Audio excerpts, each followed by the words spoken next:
नमस्कार दोस्तों, आपका भक्ति कीर्ति चैनल में स्वागत है। क्या आपने कभी किसी रंगोली को देखा है और सोचा है ये बस सुंदरता के लिए नहीं बनाई जाती है या इसमें कुछ गहरा रहस्य छिपा है? क्या बिंदी, दिया या त्रिशूल सिर्फ परंपरा का हिस्सा है या ये सब हमारे जीवन में ऊर्जा और चेतना का प्रतीक है? स्वागत है आपका। आज हम एक ऐसी यात्रा पर आपको ले चलेंगे जहां हम भारत के रोज़मर्रा के प्रतीकों में छिपे गहरे आध्यात्मिक संदेशों को समझेंगे। वो रहस्य जो हम हर दिन देखते हैं पर कभी महसूस नहीं करते। भारत को अगर कोई एक शब्द में परिभाषित करें तो वो होगा संकेतों की भूमि। यहाँ हर चीज़, चाहे वो रंगोली के पैटर्न हो, साड़ी के डिजाइन या दीवारों पर बने शुभ चिन्ह, सब एक भाषा बोलते हैं। रंगोली केवल रंगों का खेल नहीं, ये धरती पर बनाई गई ऊर्जा की ज्यामिति है जो घर में सकारात्मक स्पंदन लाती है। हर पैटर्न, हर चुनाव एक विशेष कंपन उत्पन्न करता है जो वातावरण को पवित्र बनाता है। अब सोचिए, वो ओम चिन्ह जिसे हम हर जगह देखते हैं, दीवारों पर, गाड़ियों पर और मंदिरों में। ओम कोई साधारण शब्द नहीं बल्कि सृष्टि की पहली ध्वनि है, वो कंपन जिससे ब्रह्मांड की रचना हुई। इसका उच्चारण केवल सुनाई नहीं देता बल्कि हर बार जब कोई ओम बोलता है वो अपने भीतर के ब्रह्मा से जुड़ता है।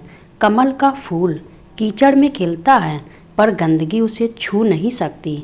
यह सिखाता है कि जीवन की परिस्थितियाँ चाहे जैसी हों, हमें पवित्रता और विकास की राह पर बने रहना चाहिए।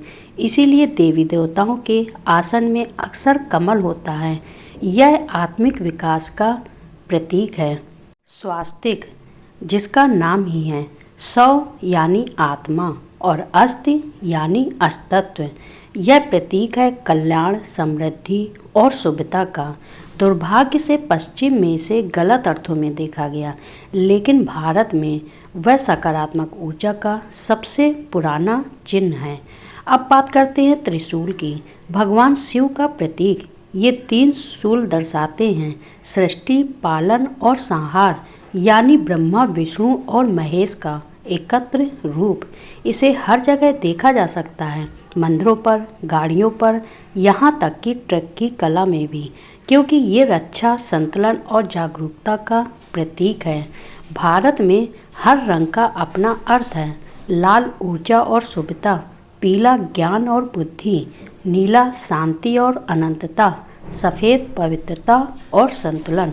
इसलिए त्योहारों में ये रंग यूं ही नहीं चुने गए, ये मानव ऊर्जा केंद्रों यानी चक्रों से जुड़े हैं। मंदिर की घंटी की आवाज़ यह सिर्फ ध्यान आकर्षित करने के लिए नहीं होती, यह ध्वनि हमारे मस्तिष्क की दोनों तरंगों को एक समान कंपन में लाती है, जिससे मन तुरंत वर्तमान क्षण में स्थिर हो जाता है। और जब हम नमस्ते करते हैं तो सिर्फ अभिवादन नहीं करते बल्कि सामने वाले में मौजूद ईश्वरत्व को पहचानते हैं।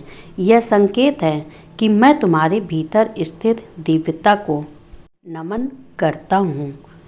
बिंदी या तिलक सिर्फ सजावट नहीं, यह लगाया जाता है आज्ञा चक्र पर, जहाँ से हमारी अंतर्ज्ञान शक्ति जागृत होती है।